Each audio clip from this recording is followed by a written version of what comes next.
¿Ya ven mi pantalla, señores? Señor. Sí, profesor. Sí, señor. Bueno, perfecto. Creo que ustedes ya fueron 17 y 17 se quedaron, ¿cierto? No volví a haber conectado más. Ah, listo, no hay problema. Después aparecerán en la última semana. Siempre aparecen varios que nunca aparecieron. Esperemos que así sea. Listo. Entonces tenemos por aquí un reto 3. Está propuesto. Les conservé la lógica del reto 2. O sea que esa temática del reto 2 es la misma. Pues aquí, semana 3 y anteriores. Lo mismo. 20%. Este ya vale el 20%. Entonces hay que hacer estos. Entregarse al finalizar la semana 3, listo, perfecto, y contará con la semana, listo, el mismo plazo, y inclusive el plazo se alarga, no hay problema. Bueno, ¿qué hay que hacer? La empresa Cloud Data SAS requiere contratar un desarrollador para elaborar un programa en Java SE, modo consola, que facilite el cálculo de los impuestos y conservan lo mismo RT fuente, RTI y RTIVA de 4 facturas de venta, se debe aplicar el paradigma de programación orientada a objetos. Perfecto, hasta ahí tal cual como lo estaban haciendo en el segundo o como se dejó, pero pues tenemos unos pequeños cambios. Entonces dice, a continuación definimos los requerimientos que debe cumplir por el programa propuesto en la problemática anterior. Entonces vamos a implementar 3 paquetes para agrupar el código. ¿Cómo se van a llamar? Clases, código e interfaces. ¿Listo? Clases, código e interfaces. 3 paqueticos, entonces ya lo sabe hacer. Usted ingresa y crea sus 3 paqueticos para organizar ese proyecto de código. No tiene tanta ciencia, algo muy sencillo. Después dice, debe implementar una clase que se llame impuesto. Y 3 clases que hereden de impuesto llamadas rete fuente, rete IVA, rete ICA. ¿Listo?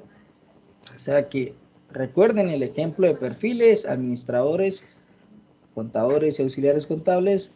Bueno, vamos a aplicar herencia, ¿cierto? Entonces hay que adaptar el contexto a la herencia, ¿sí? Recuerden que en la tercera semana, pues el contenido de esa tercera semana, vamos a abrirnos por aquí una nueva pestaña.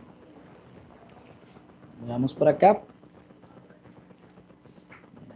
Aquí control 0 a este. ¿Y qué se vio? Herencia y polimorfismo, interfaces, clases y métodos abstractos. Eso es lo que voy a aplicar o lo que se aplicó para este reto. ¿Listo? Entonces, clase impuesto y 3 clases fijas llamadas RT fuente, RT IVA, RT ICA. ¿Listo? La clase abstracta impuesto debe tener una propiedad protegida llamada valor base de tipo doble. La clase abstracta impuesto, o sea, ya le estoy diciendo que esa clase tiene que ser, ¿qué? Abstracta, ¿sí? O sea, la clase impuesto va a ser la papá de todos, ¿vale? Y debe tener una sola propiedad, ¿cuál? Valor base de tipo doble, ¿vale? O sea, un atributo, bueno. Se debe crear una interfaz llamada tipo que tenga una firma llamada calcular impuesto y retorna un doble con el valor del impuesto. Ah, bueno, van a tener una interfaz, la van a llamar tipo y una firma del método, eso ya también lo saben, ¿se acuerdan? La firma de los métodos, ¿cierto? Esa firma de los métodos, eso es un método abstracto, entonces ya están aplicando también el concepto de métodos abstractos. Con decirle abstracta la clase, ya están aplicando el concepto de clases abstractas, ¿sí? Tal cual. Va a tener un solo método, se llama calcular impuesto. ¿Con qué fin? Con que ustedes lo van a sobrecargar con lo que necesiten calcular. Por eso dice, las clases rete fuente, rete IVA y rete ICA deben implementar la interfaz tipo. Y la lógica del método debe calcular el impuesto, perdón, la lógica del método a calcular es la siguiente. Ah, bueno, o sea que ese método le va a servir para las 3 cosas, ¿cierto? Si usted lo que va a calcular es la rete fuente, ah, bueno, pues aplique la lógica de calcular la rete fuente. Si usted lo que va a calcular es RT IVA, ah, pues aplique la lógica de calcular RT IVA. Si usted lo que va a calcular es RT ICA, pues aplique la lógica de calcular RT ICA. ¿Listo? Ahí lo tiene. Después dice, se debe implementar una clase llamada principal que sea la encargada de la ejecución del programa. Eso ya lo hemos hecho, tal cual. El programa debe pedir el ingreso del valor del subtotal y el IVA de cada factura por teclado y debe ser de tipo doble. Bueno, subtotal, IVA, ya. no es más, ¿cierto? Y lo piden por teclado, como lo venimos haciendo. Pero miren lo que dice aquí, para cada una de las 4 facturas se debe crear un objeto de tipo RT-fuente, RT-IVA y RT-ICA para hacer los cálculos respectivos e imprimirlos en pantalla. Ah, ¿cómo así? Ah, pues es que vamos a calcular los 3 impuestos y ustedes van a tener 3 clases. Entonces deben crear 3 objetos y como implementan la interfaz, entonces ese método ustedes lo van a sobreescribir para que haga el cálculo de cada cosa que quieren. ¿Sí? De los datos que piden, ¿cierto? Se tiene en una variable el IVA, en otra variable el subtotal. Si necesita calcular el RT fuente, pues el RT fuente tiene que ver con el subtotal, ¿cierto? Entonces, ¿qué le va a pasar a la clase impuesto? Ese es el famoso atributo llamado valor base, ¿sí? Tiene uno solo. No le pasa el valor del subtotal, que es el que le va a calcular, ¿cierto? O le va a pasar el valor del IVA si va a calcular el RT IVA, ¿cierto?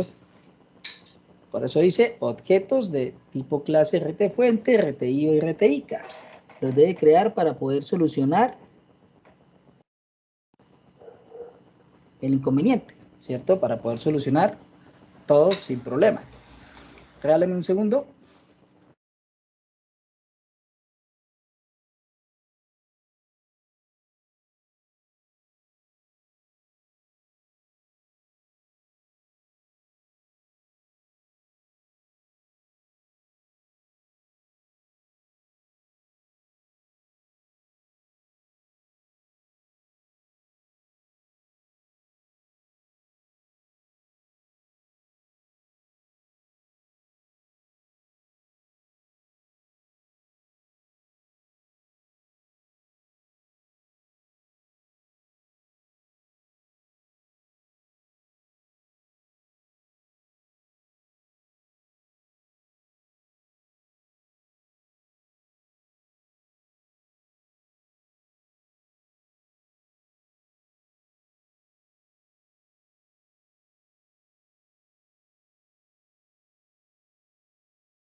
Listo, qué pena, señores. Bueno, entonces, por eso enfatizamos de que el objeto que se va a crear va a ser de tipo RT-fuente, RT-IVA y RT-ICA para que pueda hacer los cálculos respectivos. O sea que ustedes van aquí a sobrecargar un solo único método que tienen que se llama calcular impuesto. ¿Sí? Tal cual como lo decíamos con el ejemplo del método allá que nos permitía mostrar los permisos o cosas como esas. ¿Sí? Revisen ese ejemplo que hicimos de la herencia con el uso de la interfaz y todo, y tal cual va a salir de ahí esa solución. ¿Qué evaluamos? Creación de paquetes para las clases, va a valer 1. Definición de las clases, va a valer 1, o sea, de las clases necesarias que tienen que hacer. Definición de la interfaz, ¿cierto? Va a valer 1. Creación de los objetos necesarios para los cálculos, lo mismo. Y presentación de los resultados. ¿Qué van a presentar? Pues imprimir unos valores, ¿cierto? ¿Cuáles valores? Por los cálculos de los impuestos, los valores por factura, ya, eso sería lo que van a mostrar, ¿sí? ¿Cómo lo adjuntan? Tal cual. Se va a adjuntar la carpeta, comprimir el proyecto Java en formato zip con el nombre reto3.zip, ¿vale? ¿Alguna pregunta, señores?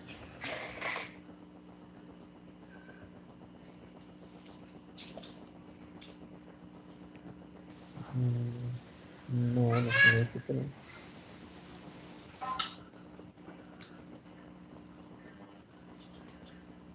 ¿Ninguna? Profe, una ¿Todo claro? pregunta. Hola, buenas tardes. Profe, una pregunta. Es que recuerdo que en algún momento nos había mencionado que hacía como retroalimentación de los retos o pues de pronto nos compartía el código. Quería saber si eso se hacía al final o pues por ejemplo si el reto 1 podríamos tener la retroalimentación. Lo Bueno, pregunto porque es que no sé si, digamos, o sea, siento que estos tres retos en su base, digamos, están como relacionados, que es hacer el sí. cálculo de los impuestos, ¿sí? Y yo tenía como ciertas dudas con lo que presenté en el primer reto, no sé si lo que yo hice era realmente lo que se debía hacer, entonces como que tengo dudas para hacer el segundo y el tercero. O sea, no sé si lo que yo muestro al final es lo que se espera mostrar. Vale, perfecto. Sí, la idea es tratar de ayudarlos a solucionar, pero como han sido clases muy cortas por la extensión de tiempo que tenemos para todo el tema, pues no hemos podido sacar sesiones directamente para eso, pero sí ya, yo creo que en el transcurso de la semana empezaré a resolverlos y lo más lógico es que les suba entonces videos referentes a la resolución de cada reto para que ustedes los puedan ver, ¿vale? Por lo que las sesiones no alcanza para poderlo resolver y pues el tema se atrasa, ¿sí? Es por eso. Pero sí, ya les estaré colaborando con esas soluciones para que ustedes las puedan ver y obviamente pues compartiendo el código de esas soluciones, ¿vale? Ah, ok, profe, gracias. ¿Listo? Entonces, de igual manera, pues pueden ir ya analizándolo, mirándolo, ir trabajándolo, que si en algún momento entonces ya se sube la solución de alguno, pues usted lo que hace es compararlo, revisar y si hay que mejorar algo lo mejora para dejarlo entregado, ¿sí? O para que reemplazar el que normalmente yo extiendo las fechas de los retos, así yo hubiese pasado, y tienen opción de reemplazar el que entregaron y colocar la última versión del que ya tenga el mejorado, ¿sí? Siempre hago eso, ¿vale? Ah, ok, Entonces, listo. no se Muchas preocupe por gracias. ese tema. Vale, listo, no hay Vale. problema. De estos dos, pues no sé si la pregunta es muy boba, de todas maneras la voy a hacer. En síntesis, a la final, lo que se espera es que yo por pantalla le pida al usuario, bueno, ingrese el subtotal de la factura 1, ingrese el IVA a Sí, aplicar de la factura 1, ingrese para el subtotal para la 2, para la 3, para la 4. Una vez ya el usuario haya ingresado esos 4 valores de subtotal y 4 valores de IVA, entonces yo le arrojo por pantalla factura 1, el valor de la rete fuente es tanto, el valor del rete IVA es tanto, el valor del rete ICA es tanto, y eso así para las 4 facturas. Eso es todo, exacto. ¿sí? Exacto, pero aplicando entonces los conceptos de herencia y todo lo que dice ahí en el reto. ¿Sí? Ah, ok. No hay que sumar nada, o sea, es sencillamente mostrar los tres valores de los Sí, los tres impuestos por valores cada calculados. factura. Sí, exacto. Más Ok. que hacer un proceso grande y tedioso, pues no es como el objetivo del ejercicio. El objetivo del ejercicio es ver que ustedes realmente comprendieron cómo aplicar una herencia, cómo implementar una interfaz. ¿Sí me entienden? Entonces, pues Eso se puede hacer con este mismo ejercicio básico, sin llevarlos a ustedes hasta el extremo de colocarles algo que se demore, mejor dicho, una eternidad haciéndolo, ¿cierto? Entonces, eso es lo que yo quiero evidenciar. Ah, fue perfecto, estructuraron el proyecto y le aplicaron los conceptos que vimos en la semana 3. De paso, están aplicando los conceptos que vimos en la semana 2. Entonces, todo es acumulativo y también los de la semana 1, porque pues, están aprendiendo a pedir valores por teclado, definir variables, en fin, ¿sí? Esa es la idea de esos retos, ¿vale? Ok, bro. ¿Listo? Listo. Sí, iba también como preguntar el tema de las fechas, pero pues digamos que ya Sí, nos sirve la claridad de que yo pues de siempre pronto les dejo como una fecha flexibilidad un poco propuesta. con eso. Sí, sí, tranquilo, no hay problema. Ustedes, aquí hay una fecha propuesta. Igual es que ustedes me comuniquen y yo hago la ampliación de la fecha y listo, lo sube, no hay problema, ¿vale? Bueno, muchas Igual, gracias. también hay una semana octava que por lo general hacemos retroalimentación de retos y pues que en esa semana también se aperturan fechas para que también pueda terminar de subir los que le faltan. Porque pues si no alcanzaron en las 7 semanas, entonces pueden subirlos también en esa semana, ¿sí? Entonces, pero bueno, la idea es que aprendan los conceptos, que vayan practicando y pues igual hay chance para los retos para que los terminen durante todo el ciclo, ¿vale? La idea es que vayamos retroalimentando paso a paso, ¿listo? Ok, entendido, gracias. Bueno, vale. Bueno, señores, todo listo, ya les expliqué este reto cómo sería, cómo se va a trabajar, cómo lo vamos a manejar, listo, ahí está la temática, está propuesto, lo que se pide, listo, tal cual, ya lo expliqué, si hay alguna cosa que pronto no entiendan o algo, me dicen y lo aclaramos, esa es la idea. Listo, entonces tenemos algo y es una cuarta semana, que prácticamente estaríamos iniciando una cuarta semana, referente a una temática que tenemos por aquí, que se llama entonces el tema de los principios de modelamiento orientado a objetos, ¿sí? El lenguaje unificado de modelamiento, las vistas de casos de uso y diagramas de clases, ¿vale? Y detalles de casos de uso que vamos a ver, pero bueno. Creo que con ustedes ya he hablado con el tema de la propuesta de estas temáticas. ¿Sí hablé con ustedes o no? Sí, profe. Sí, señor. Sí, señor. Listo, perfecto. Entonces, ¿qué vamos a hacer para esto? Vamos a cambiar un poco el orden. Tenemos por acá que la semana, voy a pasar esto por aquí, que esta semana estaríamos viendo todo lo de modelado, ¿sí? Inclusive el cuarto reto es un reto de modelado, ¿listo? Y que en una quinta semana estaríamos viendo todo lo de interfaz gráfica, pero esto no tiene mucho sentido que lo miremos en esa quinta semana, tratando de optimizar el tiempo para poder llegar al punto final, que sería hacer un ejemplo completo implementando todo lo de POT con toda la temática correspondiente a las bases de datos y a todo lo que tiene que ver con el ciclo. Vale, un momentico.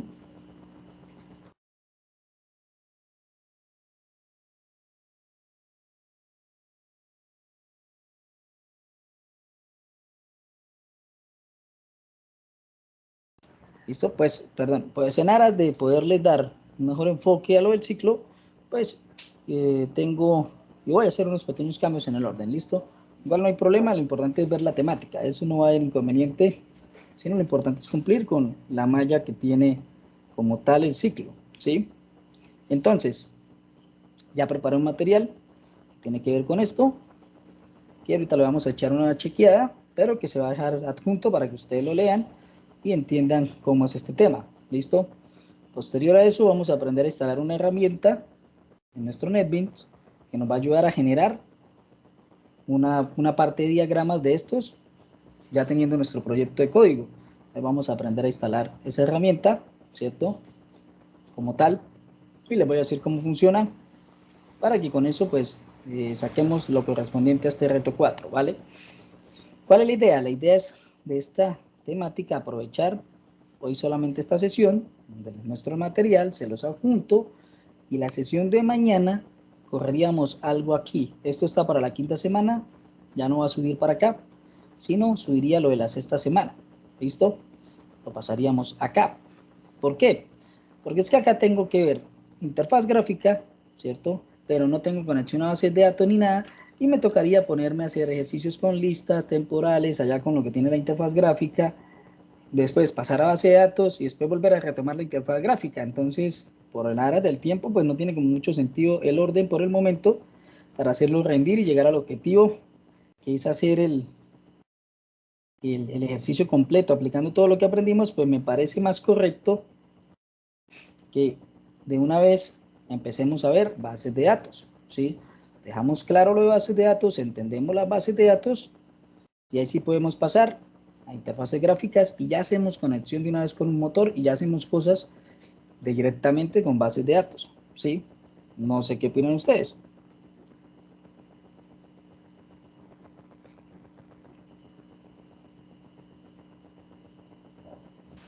Pues sí, pienso que tiene sentido. Igual usted es el que conoce de manera macro el tema y si a su criterio está mejor estructurarlo así, Pues esa es la por mí idea no hay problema. para no hacer como un doble retro de lo de interfaz gráfica, ¿cierto? Sino más bien irnos de una vez al punto, perdemos base, de una vez si utilizamos las gráficas, ya de una vez es utilizando pod y utilizando una vez bases de datos, ¿sí? De una vez, ¿cierto? Entonces, en cuanto a eso, ¿qué vamos a hacer? Terminamos ahorita la sesión, voy a explicar algunas cosas sobre lo que miramos, mostrar el material, lo dejo adjunto también para que ustedes lo puedan leer, para que lo puedan detallar allá con tiempo, ¿cierto?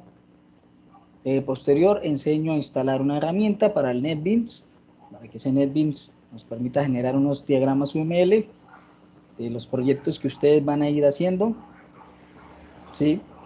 Y posteriormente enseñaría a instalar el motor que vamos a utilizar para poder aprender este tema de bases de datos. ¿Qué vamos a utilizar? Vamos a utilizar un motor de base de datos que se llama MySQL o MariaDB, cualquiera de los dos, ¿sí? Entonces, como vamos a trabajar sobre eso, pues hay que instalar una herramienta adicional para que eso funcione, ¿sí?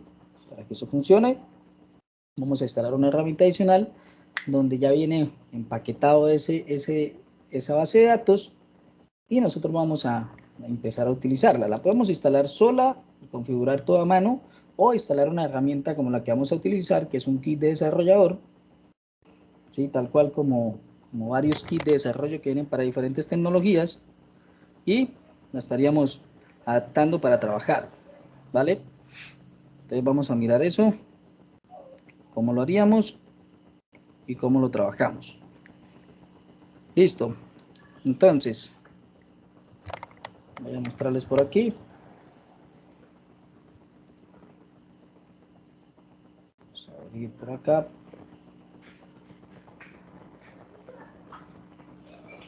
Y por aquí les armo un material donde va a incluir lo de principios de modelado orientado a objetos, lenguaje unificado de modelamiento, listas de casos de uso y diagramas de clase, ¿sí? Pues aquí van a poder revisar, perdón, este es de semana 4, estoy equivocando acá, este es de semana 4, tal cual, stop, perfecto. Entonces, ¿qué vamos a encontrar ahí? Vamos a encontrar primero el tema de modelamiento orientado a objetos, ¿cierto? Entonces tiene que ver netamente con un ciclo de vida del sistema de información, o sea, el sistema que nosotros vayamos a elaborar, vayamos a realizar, ¿cierto? Entonces, directamente está proporcional a eso, ¿cierto? A la etapa de análisis, de qué se va a desarrollar, a la etapa de diseño, de cómo se va a desarrollar, de cómo se va a maquetar, ¿cierto? A la etapa de desarrollo, de cómo se va a construir ese sistema, y a la etapa de implementación de cómo se va a poner puesta en marcha el sistema de información. Entonces, todo esto de modelado orientado a objetos normalmente tiene que ver con todo el cuento de estos ciclos de vida de información que nosotros vamos a ver en nuestras aplicaciones. Pero bueno, como les digo, esto es un poco más de tipo ingenieril, ¿cierto? O sea, más de tipo hacia la ingeniería. Pues aquí vamos a tener aquí unos ejemplos: conocimiento del problema, contacto de un usuario con su situación del problema, unas etapas que vamos a manejar, ¿cierto? Para aprender a modelar eso orientado a objetos, una definición de requerimientos, ¿sí? Los requerimientos explicarán que solo es el sistema que va a hacer su función y las propiedades esenciales. O sea, aquí les plasmé como cada cosita que uno va teniendo en cuenta, perdón, para poder llegar a modelar algo orientado a objetos, ¿sí? Lo mismo por acá, hablando de la arquitectura de datos, ¿sí? Entonces es algo totalmente amplio, es algo que nos va a abarcar toda una parte documental de un proyecto. Pues por eso les decía que si lo aprendíamos ahorita bien, o si no, pues más adelante no había problema, porque igual, pues esto no impide que usted aprenda a programar, ¿cierto? Entonces que la etapa del diseño, ¿sí? El modelado de la arquitectura de datos, el modelado de la base de datos, el modelado de los procesos, ¿sí? Los módulos del sistema, el sistema de información, que la seguridad y el respaldo. O sea, es algo más enfocado a cómo yo voy a estructurar, ¿cierto? Mi plataforma, qué debo tener en cuenta, cómo va a ser todas esas etapas, la de diseño, cómo va a ser la etapa por acá, por aquí, cómo va a ser la etapa de desarrollo, va a hacer un esquema de la base de datos, construir la base de datos con un DMBS, o sea, con un sistema administrador de base de datos, o sea, un motor de base de datos que nosotros vamos a utilizar, ¿cierto? En este caso nosotros vamos a utilizar uno que se llama MySQL o MariaDB, ¿sí? La etapa que la parte de la programación de los procesos, incluyendo la seguridad, el respaldo. Entonces es algo más como de contextualizar, ¿cierto? Algo más de modelamiento, ¿sí? Entonces todo el modelamiento que vamos a hacer, pues tenemos varias etapas y en cada etapa nosotros vamos a hacer algo de modelamiento, ¿cierto? Etapa de implementación, entonces que pruebas, que el pilotaje, que la prueba del sistema a través del diseño de los casos de prueba, pero todo esto todavía ni siquiera nosotros lo manejamos, ¿cierto? Que las pruebas de caja blanca, que las pruebas de caja negra, ¿sí? Es información que, como les decía, las han hecho como material para que ustedes puedan leerla, ir contextualizándose, cómo más o menos se hace un proceso de modelado orientado a objetos, de todo lo que se tiene en cuenta, y amplíen un poquito más allá, ¿cierto? En cuanto a los conceptos que les estoy colocando, modelamiento orientado a objetos, todo gira en torno a una visión. Un sistema complejo toma forma cuando alguien tiene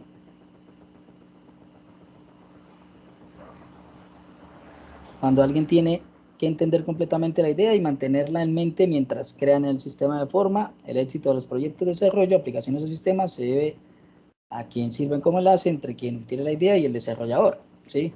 Y bueno, y aquí viene ya el cuento del UML, el lenguaje unificado de modelado, es una herramienta que cumple con esta función, ya que le ayuda a capturar la idea de un sistema para comunicarla posteriormente a quien esté involucrado en su proceso de desarrollo. Esto se lleva a cabo mediante un conjunto de símbolos y diagramas. Cada diagrama tiene fines distintos dentro del proceso de desarrollo, ¿sí? Realmente el objeto de todo esto es plasmar eso a través de modelos, ¿sí? A través de modelos que vamos a ir aprendiendo.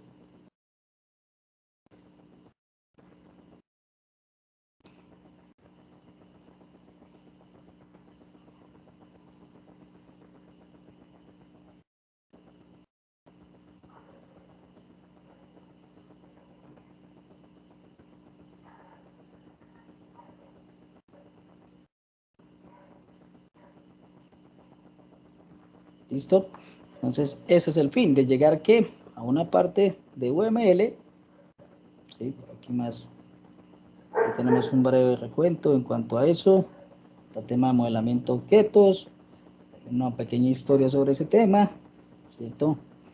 Hay pequeñas ideas que les plasmé, por aquí un enfoque orientado a objetos, con características, con el tema de lo que hemos venido haciendo nosotros, herencia, modularidad, encapsulamiento, abstracción, ¿cierto? Que la abstracción es traer algo de la realidad y plasmarlo en código, ¿cierto? El tema del encapsulamiento, que ya vimos que a través de los objetos, que encapsulamos métodos, que encapsulamos todo lo que se pueda encapsular que la clase lo permita, ¿sí? El tema de la modularidad, pues lo que venimos nosotros trabajando, organizando nuestro software a través de pequeños módulos, ¿cierto? Que nos van a permitir ser más fácil el mantenimiento, nos van a permitir trabajar de mejor manera, ¿cierto?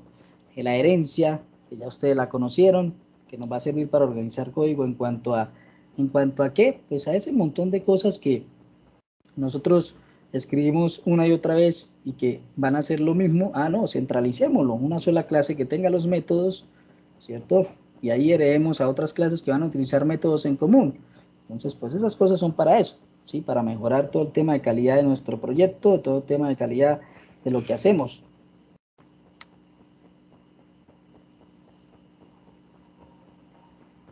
Entonces, ¿qué más les coloqué ahí? Principios del modelamiento, ¿cierto? Escribir la función del módulo, o sea, pura teoría, que ahí poquito a poquito sacan un ratico y van leyendo y van mirando un poco más si quieren investigar acerca de eso, poquito a poquito, y lo van entendiendo sobre eso. Entonces, lo mismo que el lenguaje modelo unificado, el UML, que es el UML, por acá les cargué unas definiciones. Es un estándar para la representación visual de objetos, estados, procesos dentro de un sistema. Sí, realmente es algo amplio, por eso les decía que esto es algo de un semestre completo, porque hay muchos modelos, ya lo vamos a ver más adelante, por ahí una gráfica que les cargué. Entonces, todo este tema del UML, pues se inventó para eso, ¿cierto? Para todos los proyectos de nosotros, pues plasmarlos a través de modelos, ¿cierto? De procesos, de cosas visuales, de tal manera que podamos representar los sistemas en cada uno y en cada uno de los diversos modelos que existen, porque son muchos, no es uno solo, ¿sí? Pues el UML es algo extenso, eso es algo que yo les dije que es de mucho tiempo, ¿sí? Mucho tiempo, de siempre dedicarle un buen tiempo para entender todos ese montón de modelos que existen. Y mire, por aquí en una diapositiva se los coloqué, más o menos cómo está organizado, diagramas. Entonces tenemos de estructura, tenemos de comportamiento, tenemos de interacción, y hay bastante, ¿cierto? Entonces, mire, si vemos los de estructuras, hay uno que se llama diagramas de clases, que son uno de los que están en las PPTs también, que son los básicos, ¿cierto? De entender qué es una clase, cómo está plasmado el modelo, cómo se utiliza. Pero mire, viene otro que se llama diagramas de componentes, diagramas de objetos, diagramas de estructura compuesta, diagramas de despliegue, diagramas de paquetes, o sea, son muchos. Por eso les decía, esto es grandísimo. Fíjense en cuánto tiempo vamos a aprender un montón de modelos, ¿cierto? De cómo hacer cada modelo, ¿sí? Y en los de comportamiento están diagramas de actividades, están los de casos de uso que colocaron para esta semana, ¿sí? Ahí también ingresan esos de diagramas de casos de uso.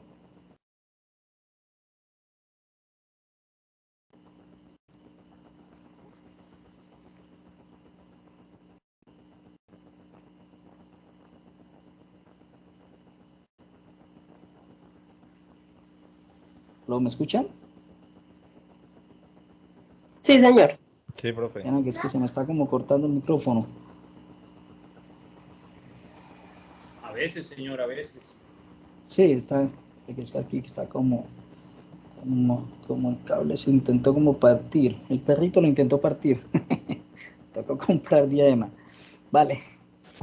Listo, ya, ¿me escuchan bien? Sí, eso fue literalmente, les un muelazo y ahí quedó. Listo. Entonces, pues como les digo, pues es algo extenso, ¿cierto? Entonces, entre eso nosotros vamos a mirar uno de clases y diagramas de casos de uso. Pero mire todo ese montón que hay. Esto lo ve normalmente en una asignatura que se llama Ingeniería del Software. Y alcanza a ver todo esto, ¿sí? Bueno, algunas otras universidades tienen otro nombre. Pero esto lo que se ve allá, pura documentación. O sea, esto no es hacer código. Esto no es programar. Esto es plasmar lo que está hecho o en código o mejor aún. O sea, antes de hacer código, normalmente hay una persona que se encarga de hacer de especificar, porque esto tiene que ver con la especificación de requerimientos, ¿sí? De requerimientos de un sistema. Esa persona se encarga de especificar a través de modelos, ya sea que le pidan el de clase, ya sea que le pidan el de casos de uso, o ya sea que le pidan más. Por ejemplo, empresas grandes pues piden varios diagramas, que el de clases, que el de casos de uso, que el de actividad, que el de secuencia, y tiene que poner a hacer todos estos modelos primero y con eso ya dar una visión general de cómo va a ser el sistema, ¿sí? Entonces es algo grande, si ven hay bastantes, acá se puede echar un muy buen tiempo largo intentando estudiar cada modelo, intentando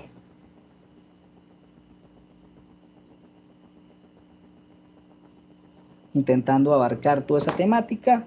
Entonces, pues vamos a conocerlos, leen sobre eso, indagamos, hacen sus averiguaciones también, y pues se llevan una idea más o menos qué es lo que queremos mostrar, y continuamos pues con cosas que sí me interesa ahorita. No es que esto no me interese, no me malinterpreten, sino pues que no alcanzaríamos a ver la temática de la programación como tal, se nos cortaría mucho el tiempo, ¿cierto?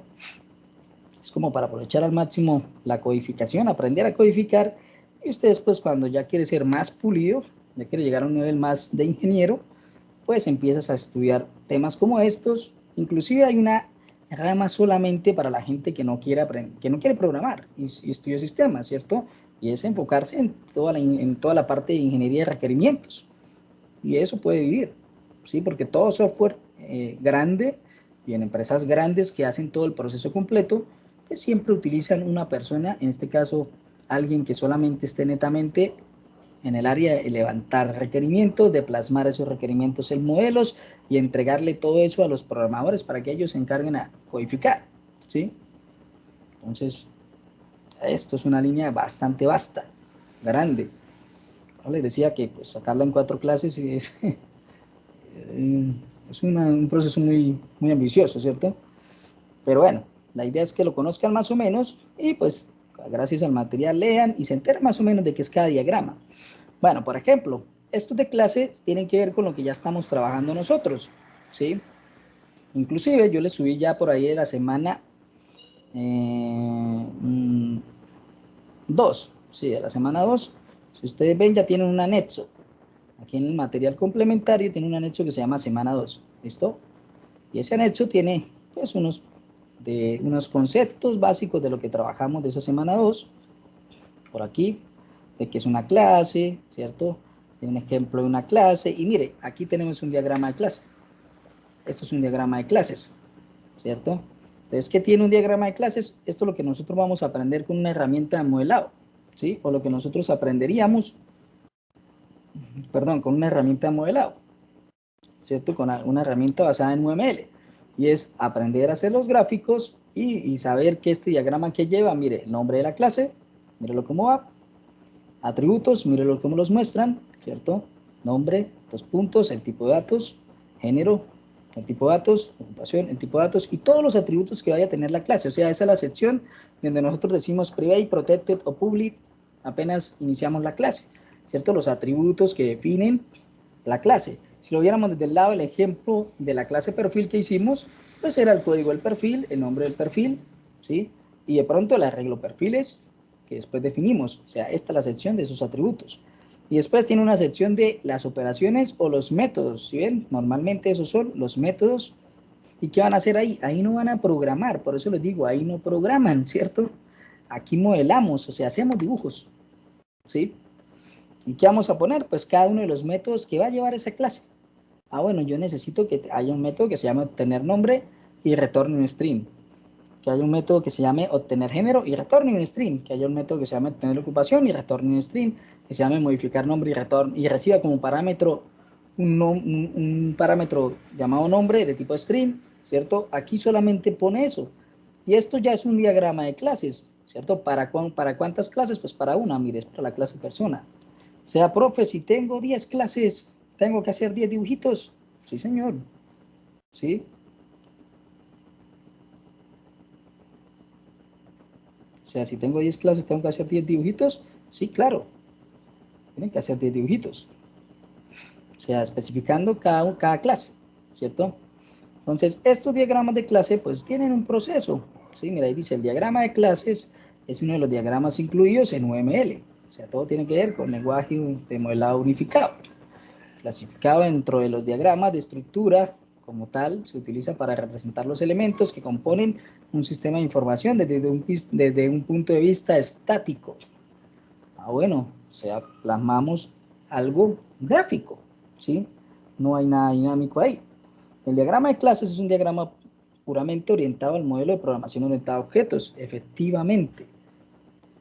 Cuando ustedes hacen un software o van a hacer un software, a veces les piden primero, genéreme el diagrama de clases de cómo va a ser ese software. Ah, bueno, se sienta uno, instala una herramienta para eso. Hay muchas, ¿cierto? en el mercado. Yo utilizo una bastante robusta que se llama Power Designer. Después vamos a mirarla un poco más adelante cuando estemos viendo bases de datos, que me sirve para muchos tipos de diagramas. Y pues utilizo la que más me guste o la que yo quiera trabajar para eso. Diagrama de clases, entonces empiezo a generar el diagrama de clases, define las clases que se utilizan cuando se pasa a la fase de construcción, ¿cierto? Y la manera en que se relacionan las mismas, sí, claro, eso lo hace. Se podría equiparar, salvando las distancias, al famoso diagrama del modelo entidad-relación.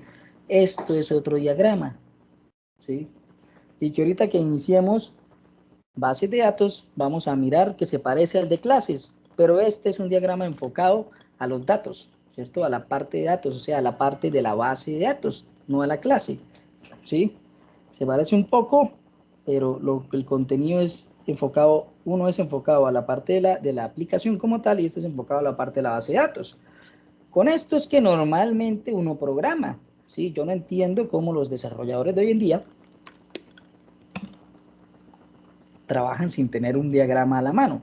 De pronto yo ya soy muy cucho, o soy muy antiguo, o soy muy abuelo en la programación, o no sé, pero no entiendo cómo programan sin tener algo como esto. Voy a mostrarles un ejemplo real de qué es un modelo entidad-relación.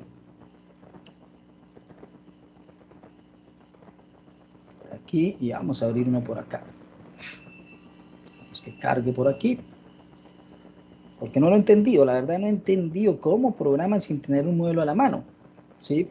¿Y por qué digo eso? Porque pasa lo siguiente. Voy a mostrarles aquí, en este software es el que yo trabajo para todo lo que tenga, qué pena, modelamiento, ¿cierto? Power Designer es un software hecho por SAP, no es gratis, ¿sí? Entonces, o hay que comprar licencia, o en efecto, pues, activarlo ilegalmente, ¿cierto? Para trabajarlo. Pero pues esto es un diagrama entidad-relación, ¿sí? Yo voy a tener aquí los nombres de las tablas, sus campos, cómo se llama cada campo, qué tipo de datos tiene cada campo, cuál es mi llave primaria, cuál es mi llave foránea, cómo se relacionan entre uno y otro. Por eso digo, no sé cómo programan sin estar mirando qué debo o cómo se llaman los campos y las tablas, ¿cierto? O cómo están relacionadas una tabla con otra. Eso no lo he entendido, ¿sí? Hoy en día, mucho desarrollador que usted lo ve programando y uno dice, venga y muéstrame el modelo para mirar, entender qué es lo que usted está haciendo. ¿Un modelo? Y se quedan pensando, ¿modelo? Sí, entonces esto es un modelo de entidad-relación, ¿cierto? ¿Que cuán grande puede llegar a ser? Pues depende. Este sistema es bastante grande. O sea que pueden haber muchos modulitos pequeños, pero es un solo modelo en general, ¿cierto? Entonces yo puedo tener clasificados y ahí hay un montón de tablas. Entonces, sin esto no sé cómo programan, no sé cómo lo hacen hoy en día, la verdad, ni idea. Pero esto es clave para hacer ajustes en los sistemas o programar lo que piden, ¿sí? Normalmente, lo que yo les decía, hay tablas papás, sí, las hay, como decir las clases padres.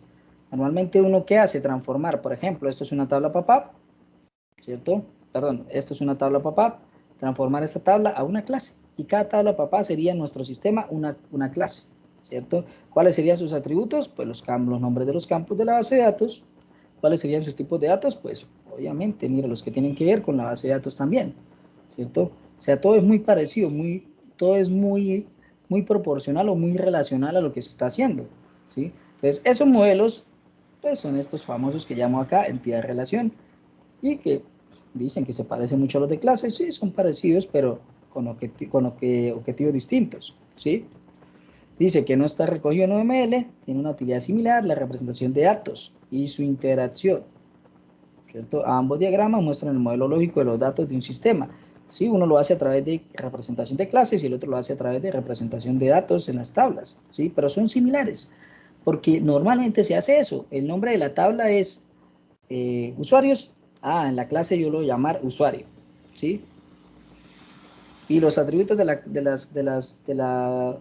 perdón, los campos de la tabla son nombres, apellidos. Bueno, entonces ahora tengo dos atributos que se llaman nombres, apellidos, ¿sí? O sea, es muy relacionado. Por eso dice, los dos muestran la lógica de un sistema. Por eso a veces les dicen, o hágame el de clases o hágame el entidad-relación. Cuando ya de pronto son muy estrictos, pues le piden los dos, ¿sí? O hasta más, ¿cierto? Pero cuando no es algo muy estricto, pues simplemente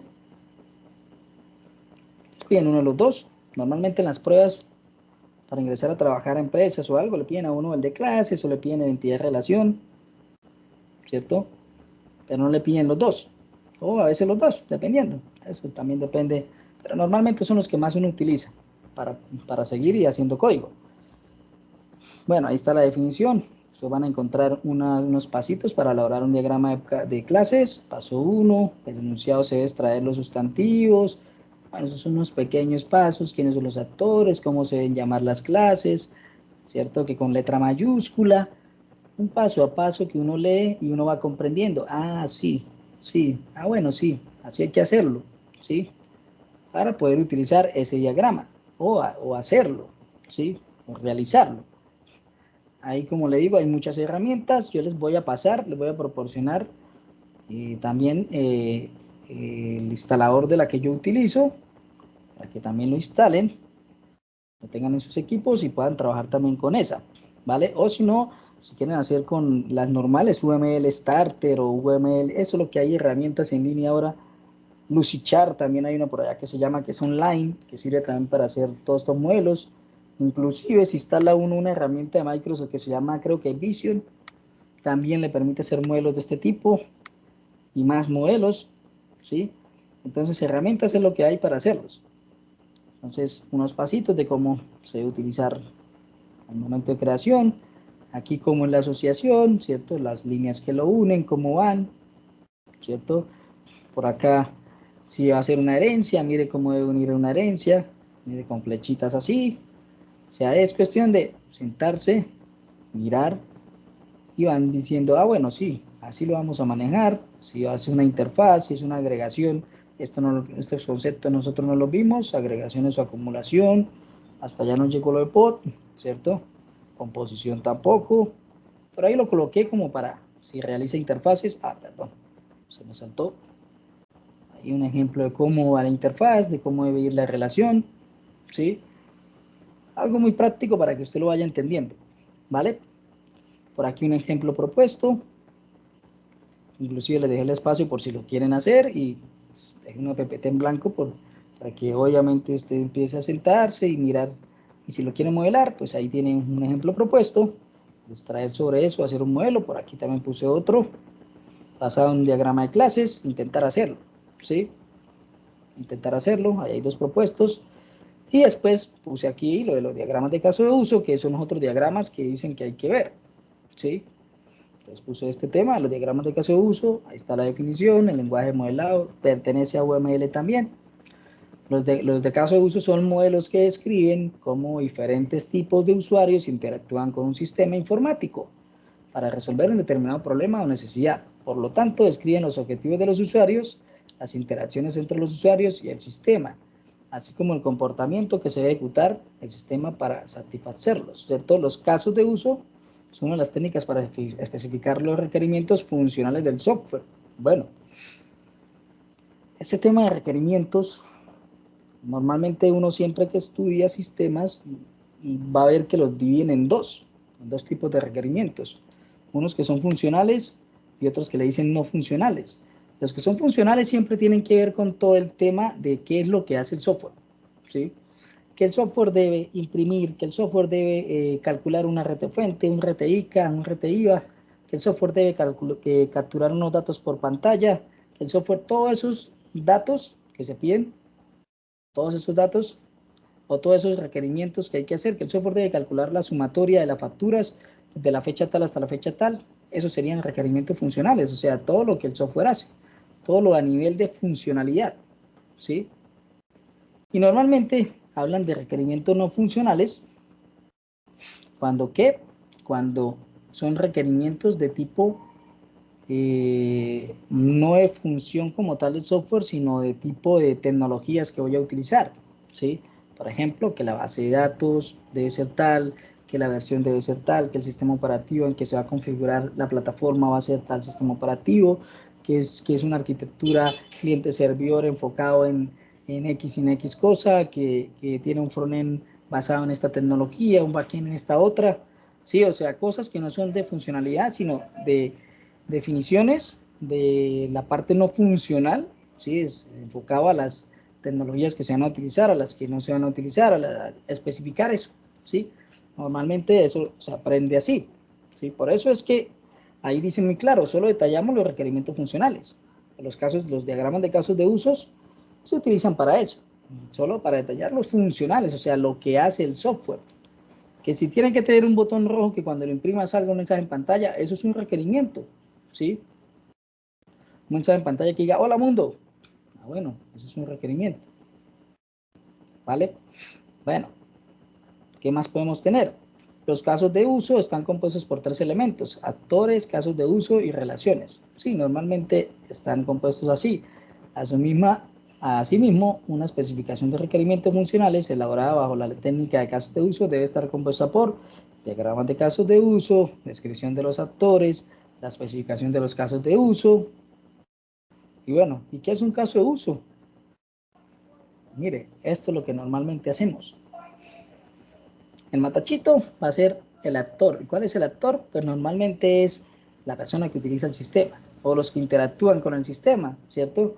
Si es un sistema de ventas, pues tiene el cliente y tiene el usuario que genera las ventas, por ejemplo. Entonces ya hay 2 actores o hasta más, ¿cierto? Si es un sistema más grande, pues por ejemplo, no sé, en caso de la facturación, pues va a haber un actor que va a ser, por ejemplo, el administrador del sistema, va a ser el auxiliar contable, ¿cierto? O sea, esos son los actores, las personas con las que interactúa nuestro sistema, ¿sí? Y por ejemplo, aquí hay un ejemplo básico, cajero automático, el cliente ¿qué hace? Mira una funcionalidad que hace el cliente, retirar dinero. Ah, bueno, o sea que ese software me va a permitir retirar dinero, ¿cierto? Otra funcionalidad dice cambiar PIN. Ah, bueno, tengo que tener un método o allá un pedazo de software en algún lado donde yo pueda cambiar el PIN de mi programa, de mi usuario con el que yo saco la plata, ¿cierto?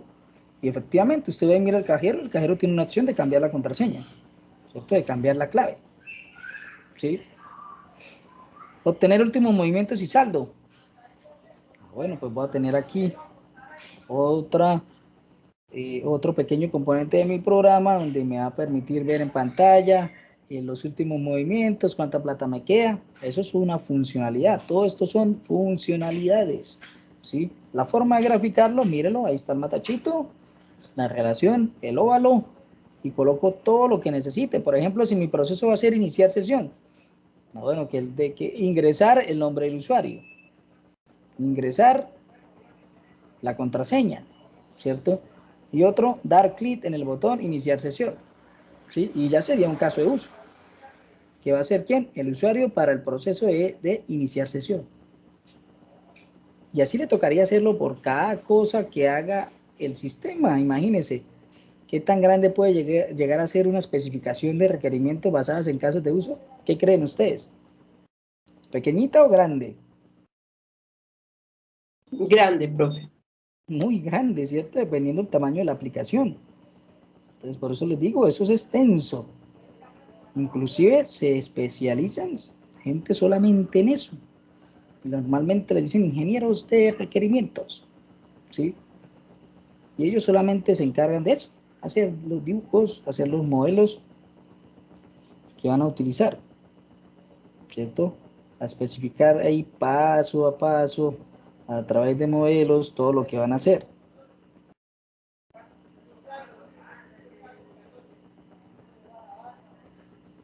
¿Vale? Entonces es grande, hay muchas formas de hacerlo, pero pues depende de lo que pida el cliente, lo que pida la empresa a la que uno esté trabajando, lo que pida, entonces uno utiliza el diagrama que necesiten, pero hay varios, que lo que yo les decía, no solamente están estos, de secuencia, de nazo, de estado, hay un montón, entonces realmente depende qué tanto vaya a pedir el programa, perdón, el cliente o la empresa a la que uno está trabajando.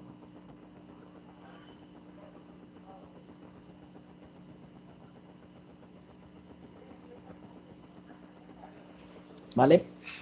Bueno, Fue un abrebocas que les coloqué ahí. Aquí hay unos ejemplos de un ejemplo aplicado donde puede uno leer y tratar de empezar a sacar cada posible caso de uso que voy a necesitar, ¿sí?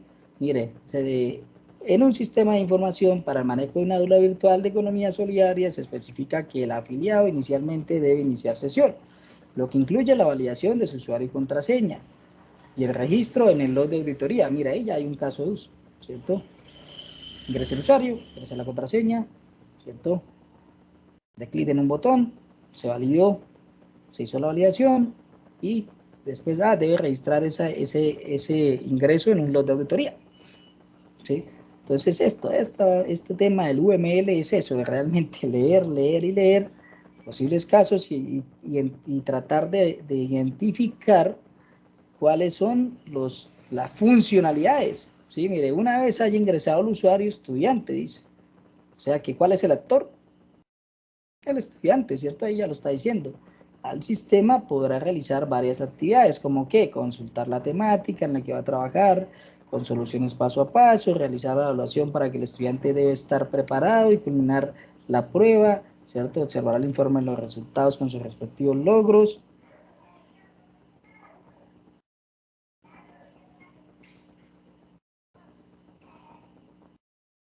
¿Sí? Las debilidades, las fortalezas, en fin. Poco a poco, toda la temática explicada, ¿cierto? Y uno empieza a identificar los posibles casos de uso y empieza en su herramienta que utilizó, empieza a modelarlos, ¿sí? O la herramienta que uno va a utilizar, empieza uno a modelarlos y a intentar sacar cada casito de uso dependiendo del sistema, ¿sí? Dependiendo del sistema, de lo que le toque hacer o dependiendo de los requerimientos que uno vaya a elaborar, ¿sí? Eso siempre es así.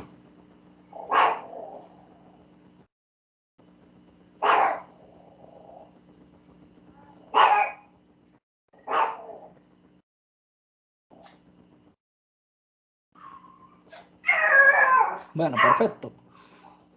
¿Qué les anexé ahí? Otro casito por aquí, de ejemplo. Por aquí hay uno, por aquí hay otro, para que lo lean. Pero en esencia, el material que les extraje fue este, ¿sí? Que más o menos entiendan que es un diagrama de clases de uso, que es un diagrama de clases. Y esa es la idea. Se los anexo, lo van leyendo, lo van mirando, ¿vale? Y aprovechamos las otras clases a partir de mañana para avanzar en lo que ya les comenté. ¿Les parece, señores? Sí, señor. Señor. Bueno, vale. Entonces esto Sí, lo vamos a señor. anexar. No hay problema. Listo. Vamos a generar por aquí. Voy a minimizar esto.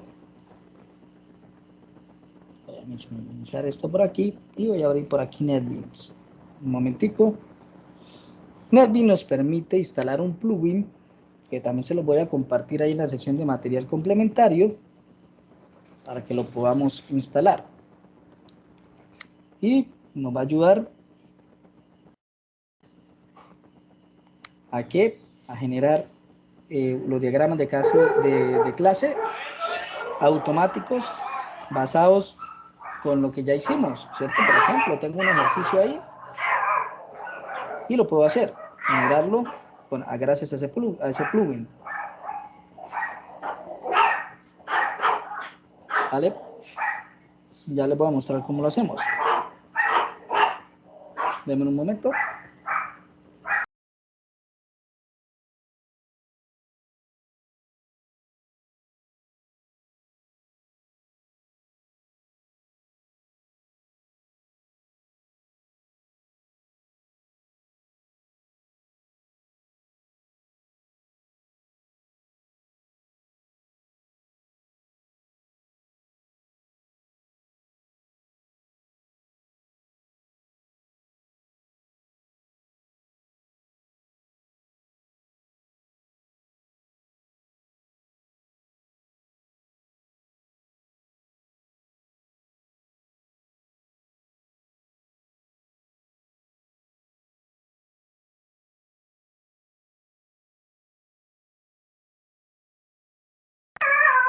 Listo, muchachos. Bueno, entonces el plugin yo lo puedo instalar En este caso, lo puedo venir aquí por Tools, Option, en Plugins. Puedo agregarlo, pero como es un plugin que pertenece a la versión 8.2 de NetBeans, funciona en la 12.4 perfecto, no tiene problema, ¿sí? Pero pues toca instalarlo de forma manual. De forma manual es que yo les voy a pasar por aquí. Un momento, les busco.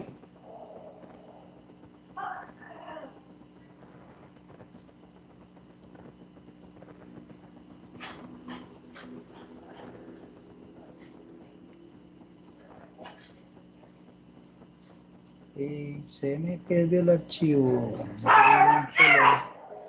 Lo vuelvo a buscar, que se me quedó por acá refundido.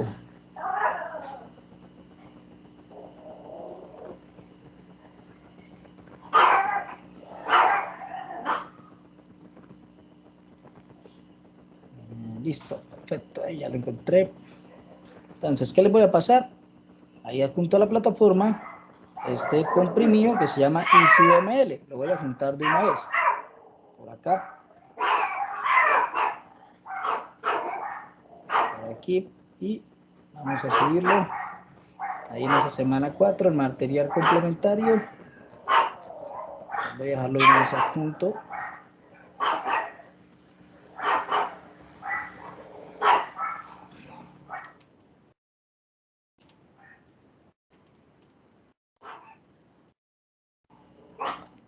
EasyUML y se los voy a juntar allá. La subimos.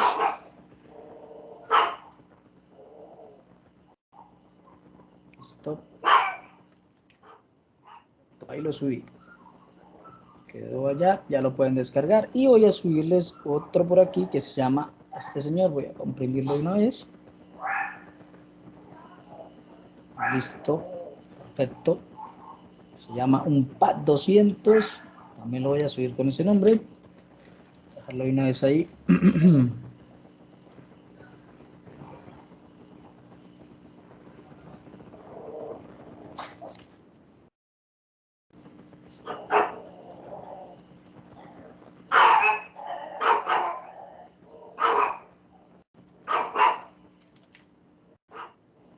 Listo, ahí les subí los dos.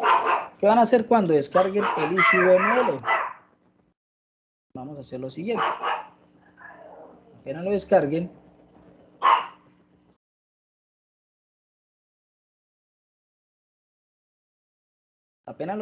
lo que van a hacer es descomprimirlo. Lo descomprimen el contenido y él les va a quedar todos estos archivitos, ¿cierto?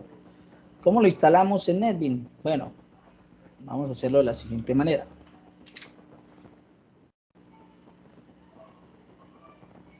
Realmente es algo sencillo, no es algo complejo. Instalarlo es fácil.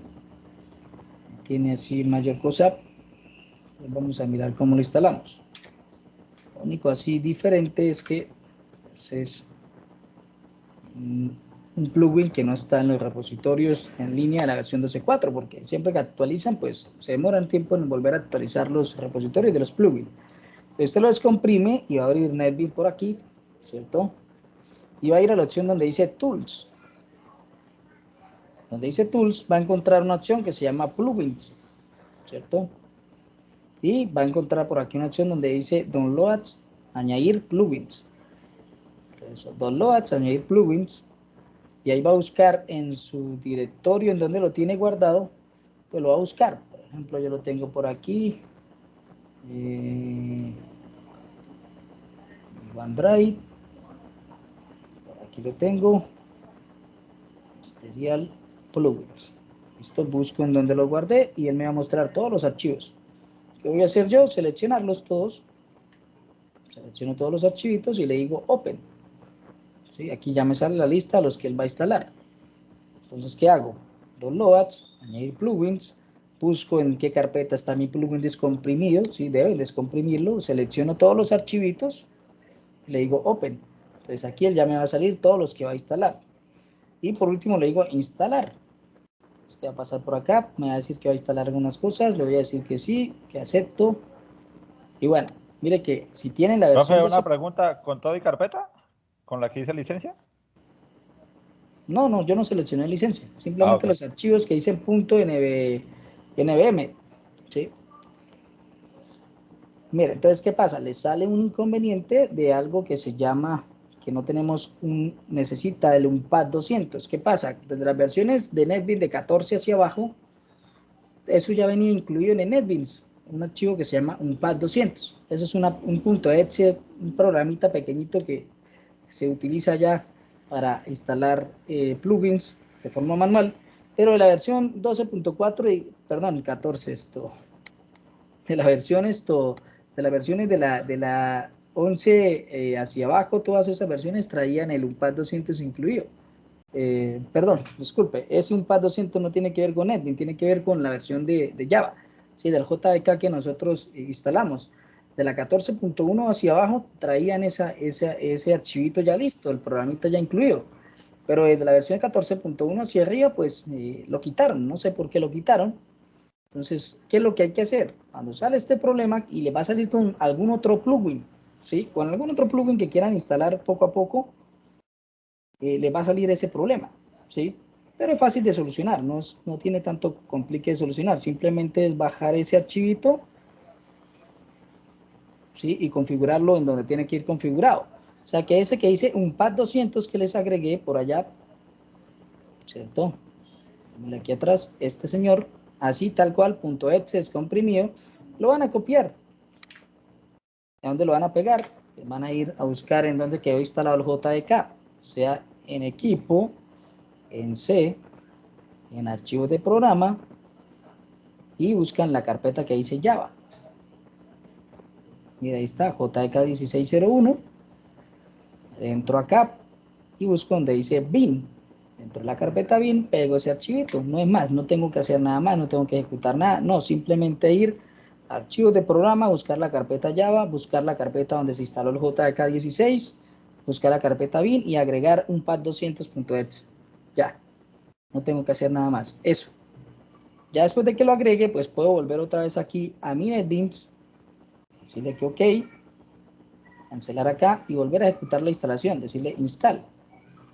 Si no se lo llega a dejar instalar de una vez, mire, cosa que ya me salió de que va a instalarlo, o sea, no hubo problema. Entonces usted cierra el NetBeans y vuelve y lo abre. ¿Sí? Puede ser que en su equipo no cargó de una vez el archivo o algo pasó, lo cierra y lo abre y ya le debe cargar el archivito sin problema. Digo continúe, él empieza a instalar el plugincito, lo instaló, finalizar, listo, ya está instalado, close. Apenas lo termine de instalar, sí les recomiendo, cierre su NetBeans, ¿cierto? Y vuélvalo a abrir para que se le actualice el plugin. Mire lo que pasa, actualizando, y actualice el plugin que acaba de instalar, ¿sí?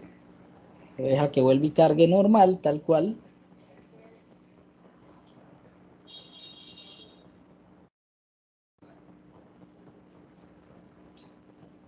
Y ya debería estar sirviendo sin problema. ¿Cómo lo utilizamos? Fácil, dejémoslo que termine de cargar aquí este NetBeans. Listo, ya cargó. Entonces ya quedó activo. ¿Cómo sabemos que lo tenemos activo? Porque le vamos a decir crear un nuevo proyecto. Y mire que ya me sale una opción más que se llama UML. ¿Listo? Creo uno, siguiente. Me va a preguntar cómo lo quiero llamar. Lo voy a dejar así que lo llame UML diagramas. Puedo decirle que se guarda hasta en cierta carpeta si quiero. Si no, alguna por defecto. Finalizar. Y él me va a crear aquí un proyectico de UML como tal. ¿Sí? Entonces, por ejemplo, estamos trabajando en un proyecto de código. Voy a abrir algunos de los que ya hicimos. Por ejemplo, este. Semana 1 pod. Ahí está. Ahí lo tengo. Y una vez creado ya el proyectico del diagrama, pues yo me ubico en el proyecto de código, le doy clic derecho y utilizo la opción que dice Easy UML Create Class Diagram, ¿cierto? O sea, esta opción le doy clic, me va a salir que a dónde lo voy a mandar, pues a mi proyecto UML Diagrama. Si tuviera varios, pues me van a salir varios para escoger. En este caso, pues tengo uno solo, ¿cierto? Le digo Create Class Diagrama y mire qué hace él. De una vez me generó el diagrama completico. Pero aquí lo tengo, perfil, la clase administrador con sugerencia, la clase auxiliar contable, la clase contador, y dígame si no lo hicimos allá, en el código. Ahí está. Y la clase principal, que es la que ejecuta todo el programa, con su método main, Mira, ahí está, los que tienen atributos con sus atributos, los métodos que contiene la clase, ¿cierto? Esto es el constructor de esa clase, los constructores de la clase perfil, y de esa manera le genera el diagrama del código que yo hubiese trabajado, en ese caso del proyecto con el que yo estaba trabajando o que ya hice el código.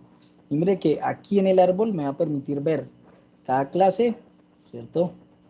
Que tengo, auxiliar contable, mire que está, contador, está, perfil, está, y mire, me muestra los atributos, los voy tocando, me muestra los constructores, que es un triangulito amarillo, me muestra los métodos getter y setter, los métodos los simboliza con puntos rojos, y me generó todo, la principal, mira aquí también me muestra el método que tengo, lo único que tengo que es main, y si ustedes vieron, en esto me ahorré medio trabajo, o sea que pude haber hecho ya todo el código de mi proyecto y lo generé, ¿cierto? Obviamente, pues van a aprender que cuando es un, mire que aquí está diciendo que es una herencia, o sea que necesito esto, que necesito esto, que necesito esta clase, pero si es una implementación, o sea, es una interfaz, ¿cierto? Ah, bueno, es diferente.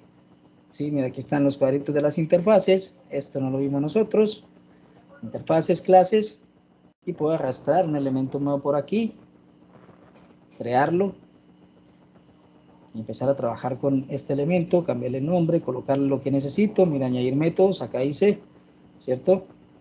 Bueno, ese es un plugincito que ya trae NetBeans, que yo lo puedo instalar y me va a facilitar un poco generar esos diagramas de clases. Aquí solamente generó un diagrama de clases. Profe, ese plugin trabaja a la inversa, es decir, nosotros hacemos el diagrama y él crea las clases, ¿o no? Sí, tengo entendido que trabaja también a la inversa. No lo he probado a la inversa, pero sí tengo entendido que también eres capaz de generar a la inversa. Tocará mirar cómo lo hace. Sí, eso sí no lo he probado, la verdad, no lo he probado. Pero de sacar los diagramas de una vez de las clases que ya tenga, sí lo saca de una vez. O sea, que vaya, analiza cada clase y genera pues lo que contiene cada clase. Que a la larga esto es el diagrama como tal, ¿sí? Esto es lo que normalmente pintan para uno saber cómo va a ir la clase. Mire, esta la de perfil que sí está más especificadita, pues ahí están los atributos, están los constructores, los métodos que debe llevar. Pero es de diagramar, ¿cierto? No es de codificar. Profe, ese plugin que usted nos envió para cualquier sistema operativo. Sí, claro. Sí, NetBeans. Usted sabe que NetBeans corre en Mac o corre en Linux o corre en Windows. Entonces el plugin Sí, lo sirve que igual. pasa es que cambian algunas cosas, entonces por eso le preguntaba, porque por ejemplo para Setter y Getter es por otro lado, entonces de pronto era para ver si No, funciona. Desde que instalaba tenga igual. instalado NetBeans le funciona igual. Él se adapta igual. ¿Sí? No hay problema si tiene Linux o tiene otro sistema operativo. Se le adapta igual. Te va a mostrar el mismo resultado que es esto. ¿Sí? Entonces, bueno, ahí les dejo esa inquietud de ese pequeño plugin, pues que nos va a servir para hacer ciertas cositas. Bueno, ahí está. No hay tanto lío, ¿cierto? Entonces lo podemos aprovechar. Bueno, Gracias. lo podemos aprovechar, ¿sí? Inclusive la herramienta que yo les mostré por aquí, en esta herramienta yo puedo tener inclusive el diagrama de datos, en entidad de relación, y él de una vez ya me exporta el de clases, ¿sí? Inclusive si quiero llegar hasta más, puedo decirle que también me exporte el código ya de las clases básicas o las clases que generó, inclusive ya listo para Java, por ejemplo, ¿sí? Para no tener que hacer las clases una a una, ¿sí? También lo puedo hacer. Software como estos son robustos, pero obviamente la idea es que cuando llegue usted a utilizar un software de estos, pues obviamente ya cuando comprenda todo lo hace, ¿sí? No hay que pretender llegar a generar todo desde el software que se lo va a ayudar a generar, no, porque entonces la idea es que usted practique para que entienda todo el concepto y ya cuando lo entienda, pues ya lo puede hacer con alguna herramienta que le facilite más el trabajo, ¿sí me entienden? Entonces, tengan en cuenta eso. Les muestra cosas, pero pues obviamente la idea inicial es que usted primero comprenda todo antes de empezar a trabajar por allá con cosas que le haga todo automático, porque entonces se queda en que todo está automático, ya no comprendo el código. O sea, esto es para ayudarnos de pronto a sacar un modelo rápido o cosas así. Pero ya como tal, para hacer código, no. Hay que hacerlo manualmente, ¿sí? Mano a mano. Ahí lo vamos a hacer. Bueno, les mostré algo sobre el material, les mostré algo sobre este tema de los modelos, les mostré cómo instalar un plugin que me parece bastante interesante, ¿cierto? Y pues ahora vamos a mirar este ratico que nos queda. Voy a cerrar por aquí, le voy a decir que no me guarde nada. Están en el proceso de cómo instalarlo. Vamos a mirar la herramienta que voy a instalar. Por aquí otra pestaña. Por aquí Google. Es que se nos quedó bloqueado el navegador.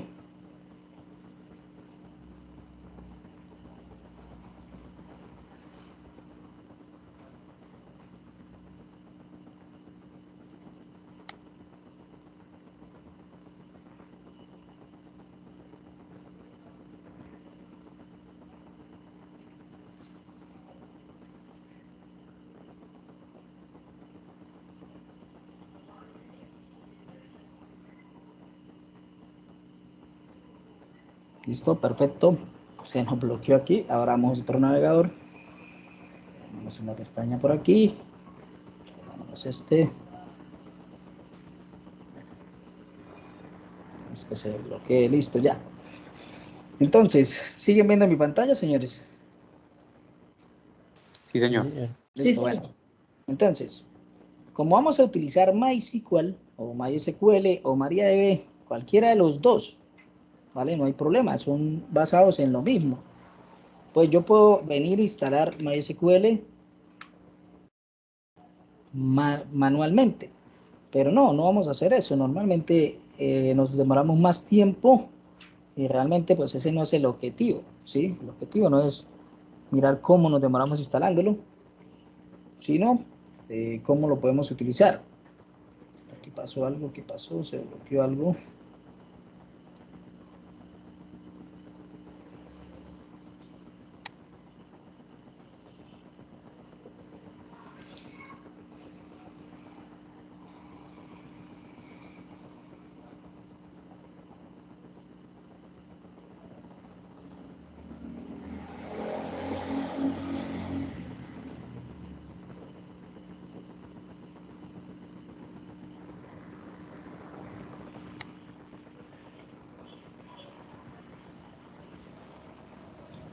Profe, me imagino que con el SAM puedo trabajar, ¿cierto? Exacto, voy para ese punto. Bueno, listo. Entonces yo puedo instalarlo manual. Manual es ir a la página oficial de MySQL. ¿Qué pasó con este equipo? Algo se nos quedó por acá. Muestras, comparto un momento la pantalla, a ver si es eso lo que está ocasionando esto.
¿Qué pasó con esto?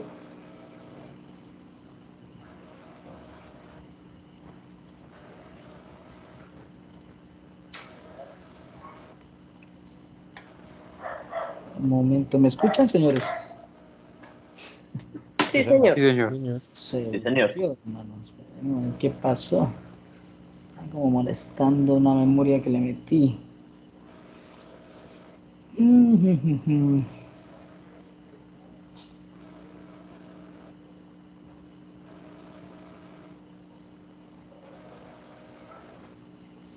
Vamos a cerrar esto, cerremos esto. Cerremos esto otro.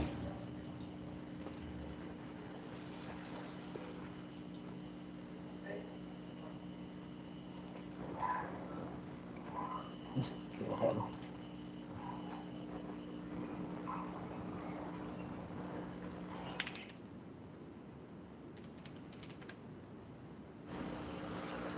Creo que ya, ahora sí. Creo que ya.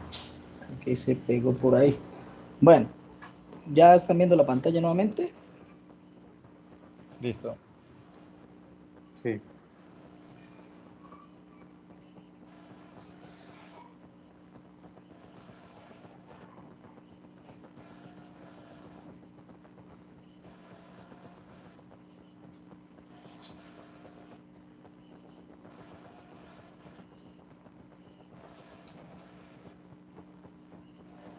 Listo. Bueno, como les digo, lo podemos instalar de forma manual, que es entrar a la página oficial de mysql.com, ¿cierto? Descargar el MySQL, que sería el motor que vamos a trabajar. Descargar ya sea cualquier versión de estas, pues las Enterprise normalmente son pagas, ¿sí? O descargar las gratuitas que uno normalmente encuentra. Por acá, downloads las de la comunidad MySQL, ¿sí? Puedo descargar cualquier versión de esas e instalarla a mano, pero pues esto nos va a demorar un poco más. Aquí puedo descargar el MySQL para Windows. Lo tengo que instalar para 32 o 64 bits y hacer la configuración manual.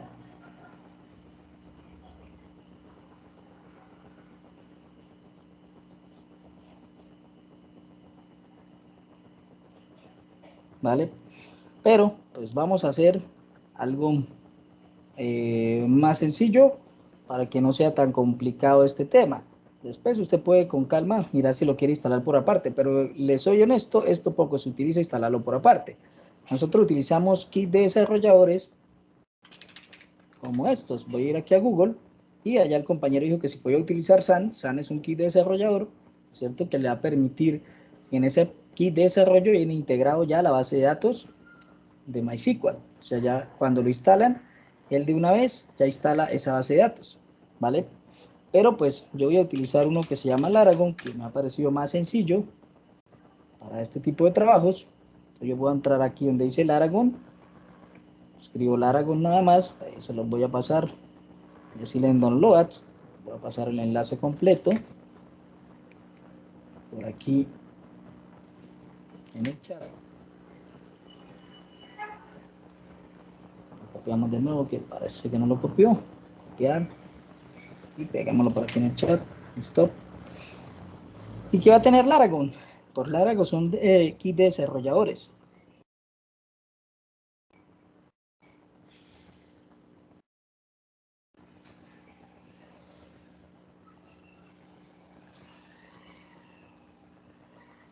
Entonces, ¿qué va a pasar? Yo voy a descargar entonces la versión con la que quiero trabajar. Ellos tienen una versión full, que es instalable, o una versión portable que también puedo trabajar. ¿Sí? Entonces, dependiendo de la versión que descargue, pues va a tener más herramientas o menos herramientas, ¿vale? Si descargo la full, pues voy a tener Apache, voy a tener varias cosas que poco a poco ustedes después van a enterarse qué es eso, ¿sí? Por el momento no se preocupen. Voy a tener MySQL 5.7, ¿sí? Pues una versión pues buena para trabajar con MySQL. Y otras herramientas que puedo instalar para trabajar con algunos otros lenguajes, ¿sí? O si instalo la portable, pues mire que tiene más limitaciones, un PHP más viejito, una versión de MySQL más antiguo. O sea, la portable, ¿qué es? La versión que no necesito instalar.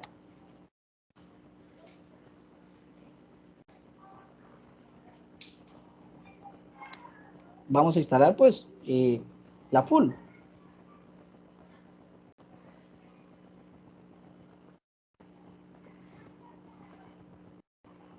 ¿Vale? Entonces, listo. O sea que esta versión portable, pues simplemente descargo una carpeta que tiene unas herramientas internas, ¿sí? Y yo nada más abro y ejecuto las herramientas sin instalar nada. Pero la versión full, pues es un instalador Etcd, nada más yo lo puedo descargar acá. Él me va a descargar aquí un paquetico. Aquí no tengo que hacer nada del otro mundo, simplemente es darle siguiente, siguiente, y él se va a instalar las herramientas poco a poco. Mira, ahí lo descargó, simplemente le digo abrir archivo. ¿Y qué me va a mostrar?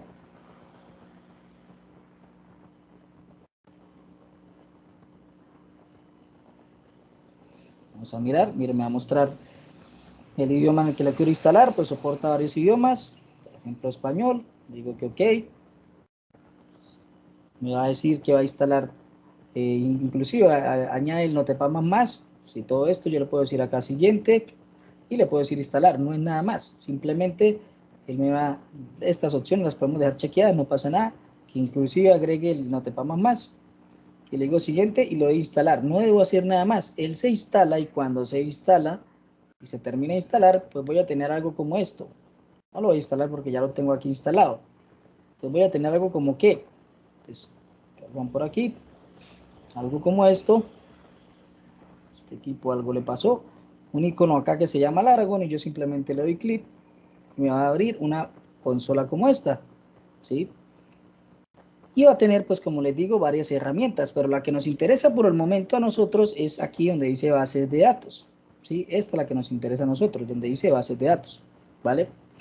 Bueno, ¿cómo hago para utilizarlo? Pues yo le digo iniciar todo, él va a iniciar todos los servicios, el de la base de datos, mira aquí ya nos dice que lo inició, el puerto en el que va a trabajar la base de datos, y yo le digo acá en el botón base de datos, ya me va a abrir una pequeña interfaz donde yo puedo acá crear la base de datos, ya le voy a enseñar cómo lo hacemos, le digo abrir y él se conecta, ya me va a mostrar una interfaz de este tipo que me va a permitir interactuar con la base de datos y las tablas que yo vaya creando y pues obviamente posteriormente para empezar a trabajar todo el tema que tenemos que ver, las consultas, todo el tema que vamos a ver de bases de datos, entonces necesitamos ya tener un motor instalado. Bueno, este equipo se me está bloqueando, dejemos hasta acá para reiniciar ese equipo, a ver qué es lo que está pasando, se está pegando. Ya moví el mouse otra vez, algo le pasó a mi computador. Y el día de mañana vamos a ¿qué? Obviamente ustedes descarguen la aplicación, ahí está el enlace, la instalan, le dicen solamente siguiente, siguiente, lo instalan y el día de mañana empezamos de una vez a mirar cómo funciona, cómo creamos la base de datos, cómo establecemos algo que se llama el propietario, cómo establecemos la contraseña de conexión y todo lo que tenemos que tener en cuenta para poder empezar a conectarnos al motor, ¿sí? Dígame, Luis Guillermo, cuénteme. Ah, no, profe, era, como ya se está despidiendo, era hacer una consulta sobre el reto 2. No sé si va a seguir hablando o le hago la consulta. Sí, dígame, cuénteme, ¿qué necesitan Eh, todos? Tengo una duda en los últimos puntos de guardar los objetos en el array list. Yo en el reto 1 lo que hice fue poner pues cada valor en un mapa y luego ese mapa lo guardaba en el array list. Ahorita Sí, pues yo para hacer los cálculos de los impuestos pues yo lo que hago pues sí, cada objeto por cada impuesto, ¿cierto? sí, ¿Lo puedo claro. hacer de la misma forma? Es decir, los objetos de cada impuesto guardarle un mapa y luego al array list. Pero no tiene mucho sentido. Es que si usted hace la clase, define los atributos, cuando usted pide los datos, esos atributos, esos datos de teclado están guardados en los atributos. Y como usted creó un objeto, ese objeto ya tiene sus datos. Por eso les digo guardar los objetos. ¿Por qué? Porque el objeto va a estar completo con los datos de los atributos y el método que calcula el impuesto. ¿Sí me entiendes? Entonces, cuando usted guarda el objeto completo en el array list y lo recorre, lo único que tiene que hacer es decirle objeto 1 punto